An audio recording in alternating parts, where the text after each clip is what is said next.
मुसन्निफ है। कुरान मजीद की वो तफसीर जो सहाबा कराम रज़ियल्लाहु अजमईन के ज़माना में सबसे पहली तफसीर लिखी गई, आला दर्जे के मुहद्दिस, टॉप के फकीह, आला दर्जे के मुफस्सिर है। आका करीम अलैहिस्सलाम के चचा के बेटे हैं, इंतहाई मुकर्रम सहाबा में से हैं। जलीलुल कदर सहाबी होने के बावजूद, मक्कतुल मुकर्रमा के बशिंदे होने के बावजूद, आप जब मक्कतुल मुकर्रमा के बाजारों में चलते, जमीन से लकड़ी का टुकड़ा या पत्थर उठाते और मुंह में रख लेते। पूछा जाता हजरत ऐसा क्यों कर रहे हो?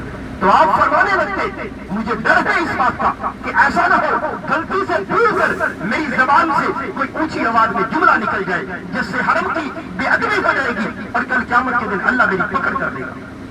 इस खौफ की वजह से आप जब भी मक्का मुकरमा के बाजारों में निकलते, जमीन से लकड़ी का टुकड़ा या पत्थर उठाकर मुंह में रख लेते कि भूल कर गलती से भी मेरी जबान से कोई ऊंची आवाज में जुमला अदा ना हो पाए। इतना अजीम शहर और इतना अदब जरूरी है।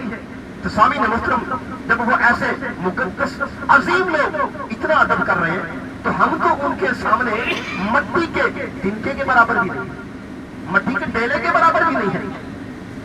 तो फिर हमें कितना अदब करना पड़ेगा, आप ये खुद अंदाजा लगा लें।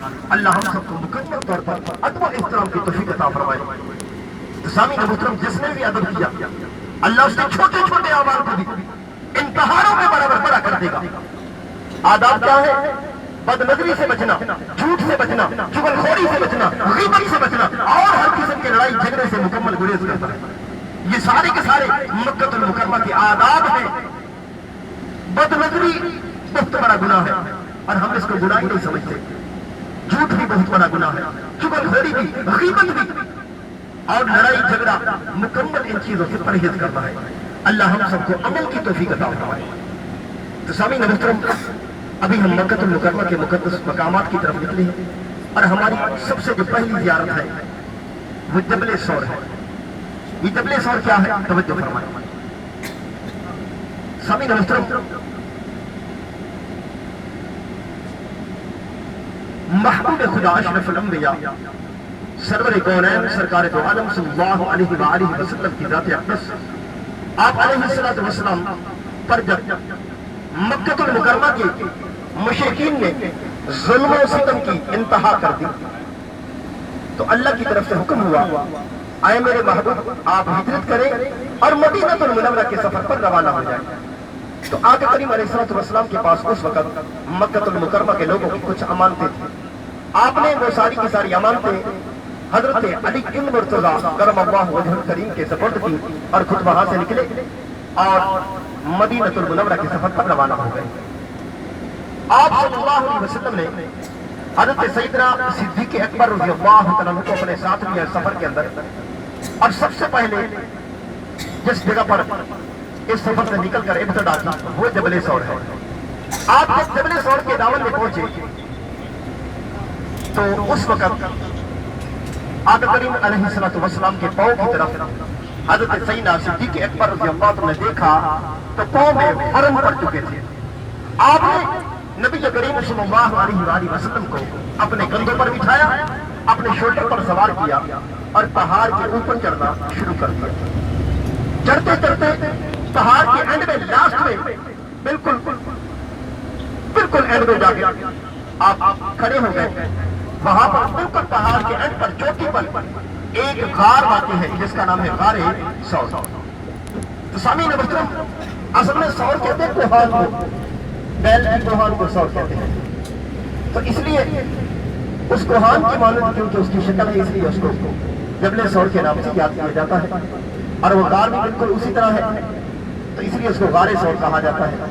तो सामीन मुहतरम, आप सल्लल्लाहु अलैहि वसल्लम वहां पर गार के ऊपर खड़े हो गए और सैयदना सिद्दीक़ अकबर रज़ियल्लाहु अन्हु उस गार के अंदर दाखिल हुए, उसका मुआयना करने के लिए, उसको देखने के लिए।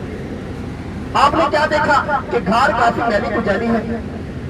आपने अपने सर से इमामा, सर की पगड़ी उतारी, सर का इमामा उतारा, सर की पगड़ी उतार कर अच्छे तरीके से गार को साफ किया। जब गार को साफ कर लिया तो देखा गार के अंदर कुछ सुराख मौजूद है। आपने उन सुराखों को बंद करने के लिए अपने जिस्म से سب سے پہلے تو اپنا کلا اتارا، اپنے سر کا امامہ اتارا، سر کا امامہ اتار کر اس سے اچھے طریقے سے غار کو صاف کر کے اس کے بعد وہ کپڑا جو ہے اس کو پھاڑ پھاڑ کے ٹکڑے کر کے ان سوراخوں کے اندر ڈالا۔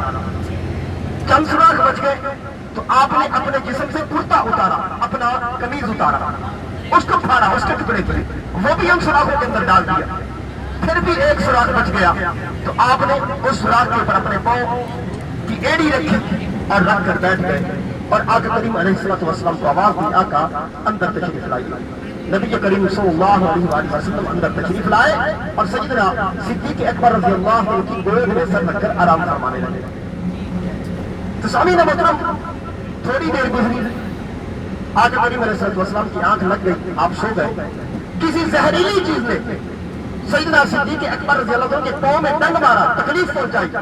جب تکلیف کی شدت بڑھ گئی، ضبط کا دامن ٹوٹ گیا، آپ کی آنکھوں سے آنسو نکلے اور نبی کریم صلی اللہ علیہ وسلم کے چہرے انور پر گرے تو آپ کی آنکھ کھل گئی، بیدار ہو گئے۔ پوچھا، اے صدیق میرے دوست، کس چیز نے تجھے غم میں ڈال رکھا ہے، کیا پریشانی لاحق ہے؟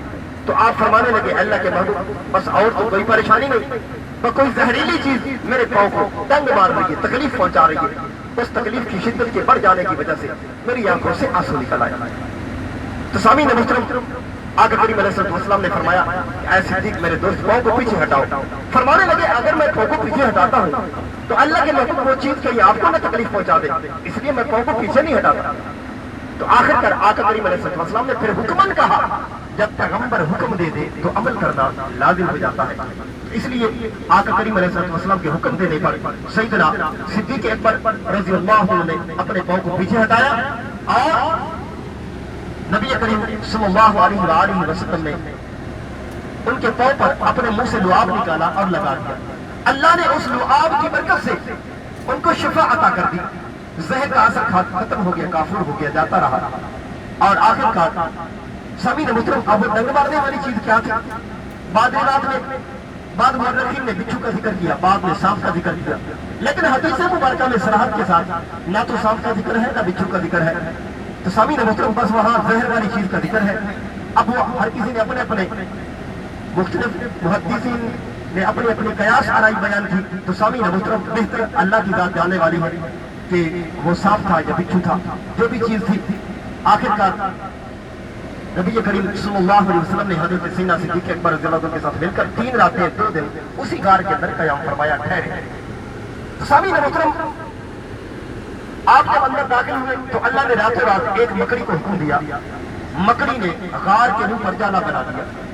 صبح کا وقت ہوا، مکہ المکرمہ کے ماہر فوجی دھڑا نکالتے نکالتے پاؤں کے نشانات کو دیکھتے دیکھتے وہاں پہنچے۔ کیا دیکھا کہ غار کے منہ پر جالا بنا ہوا ہے۔ اس سوچ میں پڑ گئے کہ اگر اس کے اندر کوئی داخل ہوتا تو یہ جالا ٹوٹ جاتا، جالا صحیح سلامت ہے تو مطلب اس کا یہ کہ اندر کوئی داخل نہیں ہوا۔ اسی سوچ میں آخر کر وہ لوگ واپس چلے گئے، اور جب غار کے منہ پر ٹھہرے ہوئے تھے تو سیدنا صدیق اکبر رضی اللہ عنہ فرماتے ہیں کہ اللہ کے محبوب، یہ لوگ تو غار کے سامنے آ گئے، میں ان کی پنڈلیاں دیکھ رہا ہوں، ان کی ٹانگیں مجھے نظر آ رہی ہیں۔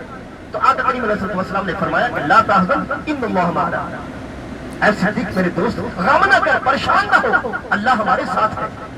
آخر کار 3 راتیں 2 دن آپ نے وہیں پر قیام فرمایا اور پھر وہیں سے نکلے اور مدینہ المنورہ کے سفر پر روانہ ہو گئے۔